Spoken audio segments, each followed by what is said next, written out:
আসসালামু আলাইকুম ওরহমতুল্লাহি অবরকাতু। প্রিয় বন্ধুগণ, আজকে আরও একটি আলোচনা নিয়ে আপনাদের সামনে উপস্থিত হয়েছি। বেকারের আত্মগ্রহণ অনুষ্ঠানে আপনাদের সকলকে স্বাগত। আমার অনুষ্ঠান শুধু তারাই দেখে বা দেখবেন যারা বেকার।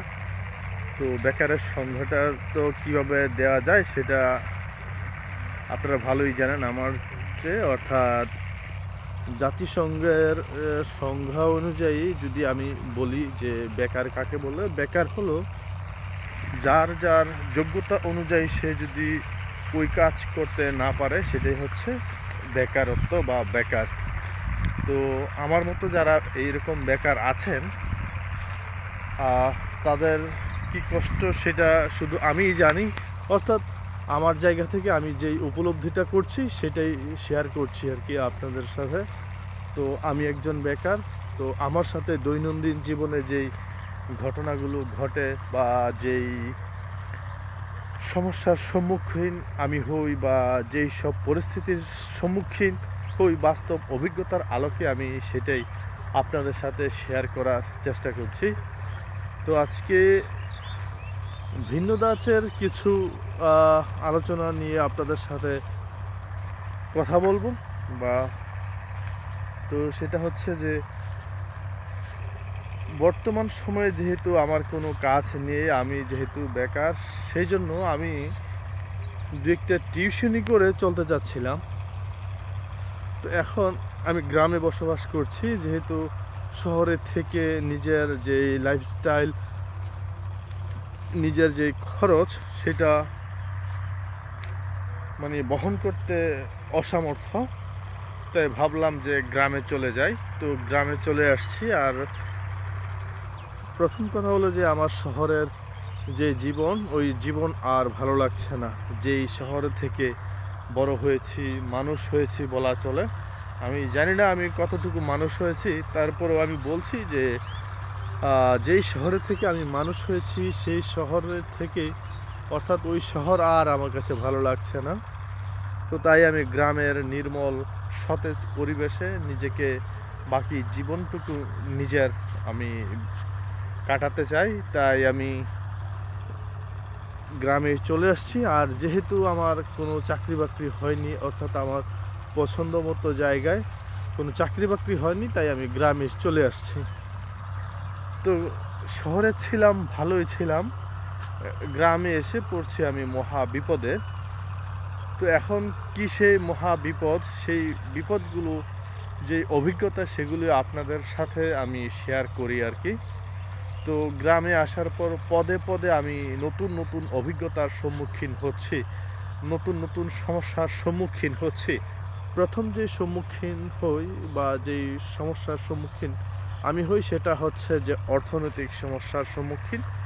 এখন আমার যে এজ বা বয়স বলেন বা যে পরিস্থিতিতে আমি অবস্থান করছি, এই বয়সে একটা মানুষের, আমি একজন প্রাপ্তবয়স্ক পুরুষ।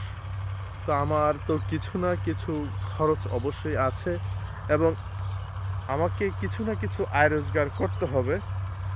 তো আমি এখনো পর্যন্ত সেইভাবে আয় রোজগার করতে পারছি না। তো কি করব এখন, আমি দিশেহারা, একেবারে আমি দিশেহারা। যাই হোক, প্রত্যেকটা পদে পদে পদে পদে আমি এখন মানে চরম যেই সিচুয়েশন, সেই সিচুয়েশন আমি উপলব্ধি করছি। আমার সমাজ বলেন, আমার গ্রামবাসী বলেন, আমার আত্মীয় স্বজন বলেন, আমার পরিবারের লোকজন বলেন, প্রত্যেকটা মানুষের কাছ থেকে আমি এক ধরনের ঘৃণা যেটাকে বলে সেটা আমি পাচ্ছি।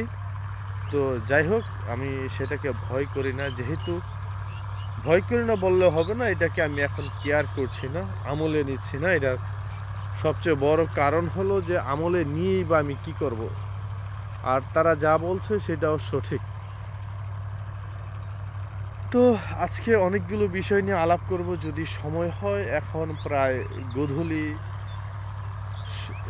অর্থাৎ সূর্য ঢলে পড়েছে, প্রায় ঢলে পড়েছে। জানি না, আবহাওয়ার কারণে হয়তো বা সূর্যটাকে স্পষ্ট দেখতে পাচ্ছি না, কিন্তু সূর্য অলরেডি ঢলে পড়েছে। এমন অর্থাৎ দিগন্তের যেই দিগন্ত বলি আমরা, সেই দিগন্তে নেমে গিয়েছে।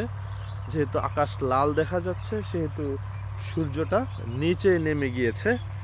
যাই হোক, যতটুকু আলো আছে, যতক্ষণ কথা বলা যায় ততক্ষণ কথা বলবো। সবগুলো কথারই আমি একটু টাচ দিয়ে যাব হয়তোবা। তো প্রথম যেই সমস্যার সম্মুখীন হচ্ছি সেটা হচ্ছে যে আমি এখানে কোনো টিউশনি পাচ্ছি না, যে কয়েকটা বাচ্চাকে পড়াবো। যদিও দু একটা পেয়েছি, এগুলো একেবারেই মানে অনুপযুক্ত, অযোগ্য বলবো না, অনুপযুক্ত। স্টুডেন্টগুলো খুবই ডাল স্টুডেন্ট। যাই হোক, তারপরও পেয়েছি, শুকরিয়া আল্লাহর কাছে যে আল্লাহ আমাকে দু একটা বাচ্চা মিলিয়ে দিয়েছেন পড়ানোর জন্য।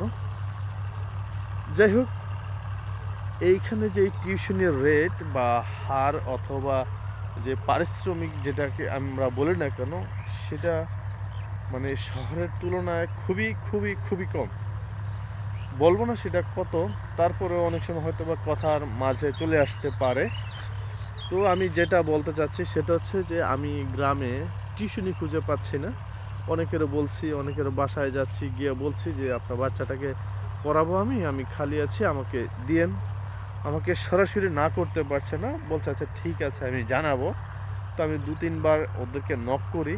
তো 2-3 বার নক করার পরে যখন ওরা ঠিক ওইভাবে আমলে নিচ্ছে না, যদি তারা আগ্রহী হতো তাহলে অবশ্যই কিন্তু তারা মানে আমার প্রথম কথাতেই তারা তার সন্তানকে বা তার যেই আছে বৃত্ত আছে ওদেরকে আমার কাছে পাঠিয়ে দিত। যেহেতু পাঠাচ্ছে না, তার মানে হচ্ছে যে তারা আমাকে উপযুক্ত মনে করছে না, অথবা অন্য কোনো কারণ আছে যার জন্য আমি টিউশনি খুঁজে পাচ্ছি না। তো আবার দু একটাকে জিজ্ঞেস করলাম কেন, তারা বলছে যে অনেকে ভাইয়া বলে, বেশিরভাগ ভাইয়া বলে, আবার অনেকে চাচা বলে, অনেকে কাকা বলে। আমাদের গ্রামে চাচার থেকে কাকার শব্দটাই বেশি প্রচলন।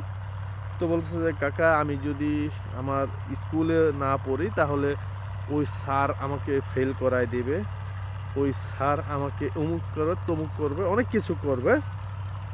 এই আর কি, এই ভয়ে তারা মানে বাহিরের কোনো মানুষের কাছে পড়াশোনা করে না। তো এখন আমি জিজ্ঞেস করলাম মাঝে মধ্যে যে তোমরা এখানে কি পড়ো, তো ওরা যাচ্ছে, ওদের আমি খাতা মাঝে মধ্যে রাস্তায় পেলে এমনি গ্রামবাসী হিসাবে হয়তো বা চেক করি আর কি, যে কী পড়ছো আজকে।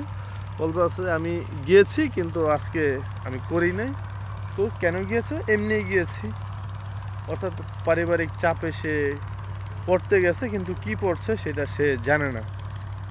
যাই হোক, কী পড়াচ্ছে টিচার সেটাও জানে না, কি পড়ছে সেও জানে না, ছাত্র জানে না, শিক্ষক জানে না।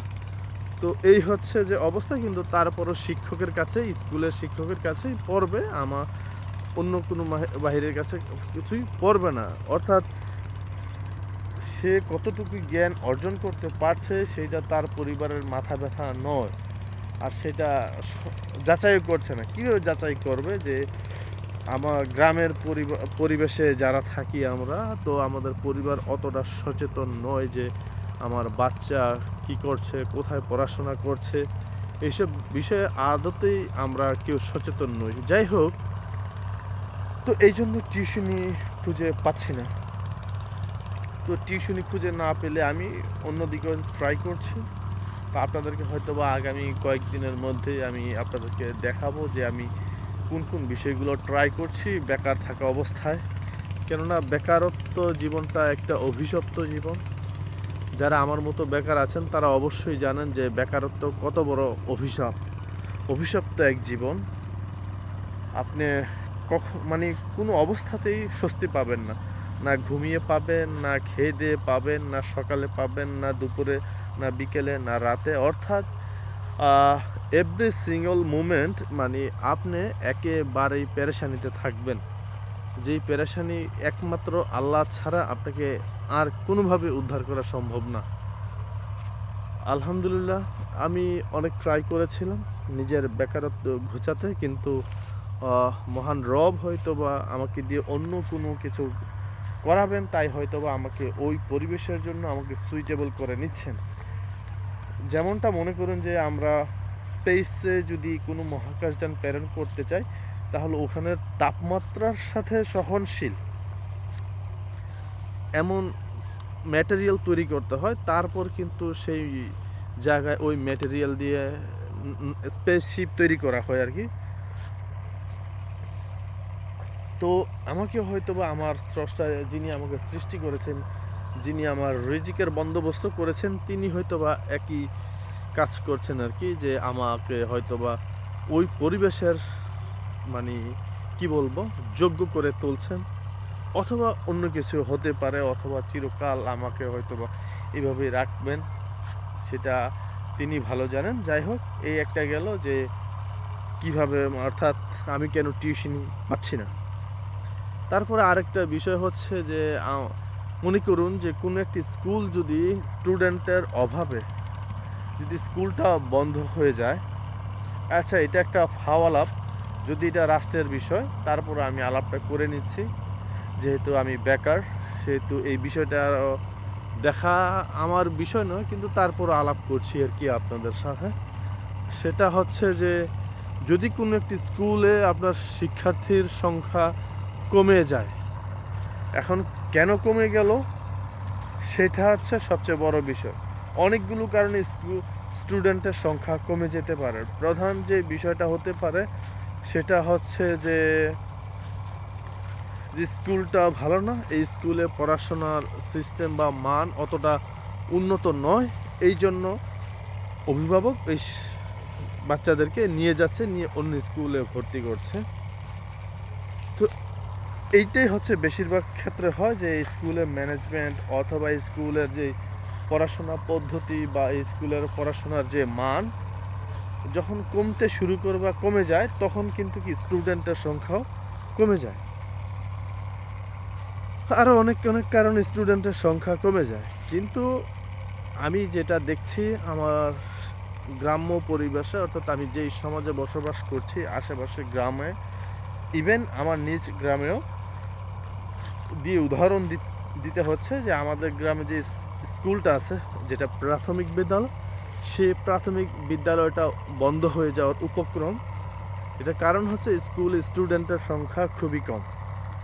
তো এখন আমাদের গ্রামে প্রায় মিটিং হয়, মানে সভা হয়, জলসা হয়, যে সেখানে এটা নিয়ে খুবই উদ্বিগ্ন গ্রামবাসী, যে কিভাবে স্টুডেন্টের সংখ্যা বৃদ্ধি করা যায়। তো আমরা সবাই চাইলেও কিন্তু স্টুডেন্টের সংখ্যা বৃদ্ধি করতে পারবো না। প্রথম কথাই হচ্ছে যে বর্তমানে পৃথিবীতে জনসংখ্যা কমছে।